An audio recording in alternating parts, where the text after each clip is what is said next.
জটিল থেকে জটিলতর অঙ্ক নিমেষে করে ফেলছে যুবক। 12 বছর বয়সী অধ্যাপক। বাঙালির গর্ব কে এই বিস্ময় বালক? নিউটনের সঙ্গে কেন তুলনা করা হয় তাকে দেখুন। বিশ্বের সর্বকনিষ্ঠ অধ্যাপক হিসেবে ইতিমধ্যে পরিচিতি লাভ করেছে জগৎ বিখ্যাত বিজ্ঞানী আইজ্যাক নিউটন। আলবার্ট আইনস্টাইনের সঙ্গে তুলনা করা হয় তার। এমনই অদ্ভুত এই বালক, হ্যাঁ, মাত্র 12 বছর বয়স তার। বিশ্বের দরবারে বাঙালি হিসেবে গর্বের স্থান অর্জন করেছে সে। জটিল থেকে জটিলতর অঙ্ক সহজেই করে দিতে পারে বিস্ময় বালক সুবর্ণ বাড়ি। জন্মসূত্রে বাঙালি সুবর্ণ এখন থাকেন আমেরিকায়।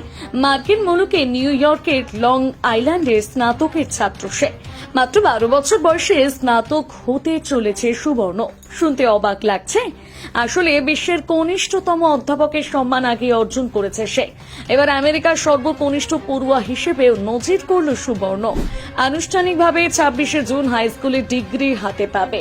অর্থাৎ সেদিনই নিউ ইয়র্কের নাসাল কাউন্টির একটি হাই স্কুলের ছাত্র সুবর্ণ সর্বকনিষ্ঠ গ্রাজুয়েটের সম্মান পাবে। সুবর্ণের প্রকাশিত দুটি বইও রয়েছে। তার পড়াশোনার বিষয় গণিত এবং পদার্থবিদ্যা। এতটাই মেধাবী যে পড়াশোনা করার জন্য মোটা টাকা বৃত্তিও পাচ্ছে সে। সেই বৃত্তি দিচ্ছে নিউ ইয়র্ক বিশ্ববিদ্যালয়।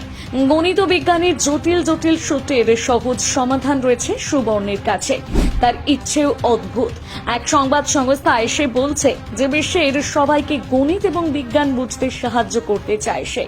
সুবর্ণের বাবা রশিদুল এবং মা শাহিদা। তাদের সঙ্গে আমেরিকায় থাকে সে।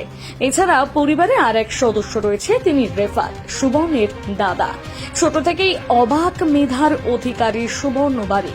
রিপোর্টে প্রকাশ, মাত্র 6 মাস বয়সে কথা বলতে শুরু করা, মাত্র 2 বছর বয়সে অঙ্ক, পদার্থবিদ্যা এবং রসায়নের জটিল সমস্যার সমাধান করা ছিল তার কাছে জল ভাতের মতো। সুবর্ণের বয়স যখন মাত্র 4 বছর, সেই সময় আমেরিকার তৎকালীন প্রেসিডেন্ট বারাক ওবামার কাছ থেকে স্বীকৃতি পায় সুবর্ণ। হার্ভার্ড বিশ্ববিদ্যালয় থেকে স্বীকৃতি মেলে 6 বছর বয়সে। বছর 4 আগে নোবেলজয়ী কৈলাস সত্যার্থীর কাছ থেকে গ্লোবাল চাইল্ড প্রডিজি পুরস্কার পেয়েছে সুবর্ণ। এমনই অবাক করা প্রতিভা, সত্যি বিস্ময় বালক, তাই না?